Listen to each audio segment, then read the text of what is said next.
Hi guys, ito na nga si Madam, magpapa-Revan color and Brazilian po siya. So ito na nga, in-applyan mo na siya ng Revan number 1. So pagkatapos po nitong patuyuin ay paplansyahin. Pagkatapos naman plansyahin nito ay lalagyan naman siya ng Revan number 2. So pagkatapos ng Revan number 2 ay kulay na naman.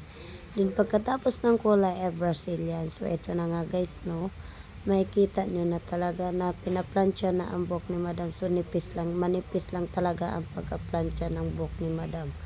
Kasi nga, ito kasi ang buhok ni Madam ay kulot din talaga yung buhok ni Madam. So, ayan, matagal na po si Madam na nagpapariban sa amin. Kaya, dito siya laging bumabalik pag nagpapariban sa amin. So, mamaya makikita nyo talaga kung ano ang resulta ng buhok ni Madam. So, ito na, ina-apply na po siya ng Brazilian. So, ayan, pinapatuyo na din. Then, maya makikita nyo na kung ano ang resulta ng buhok ni Madam. So, ayan na nga guys, no, makikita nyo. Ang pinapakulay ni Madam ay medyo dark lang.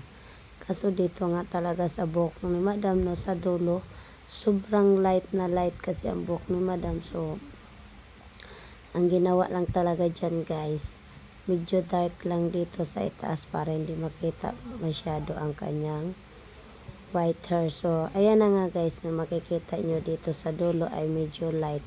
So, hindi na masyadong pinalapatan dyan ng color kasi nga para hindi daw magputol-putol ang kanyang buhok. So, ayan na guys, makikita nyo na po ang buhok ni Madam. Talagang bagsak na bagsak talaga siya.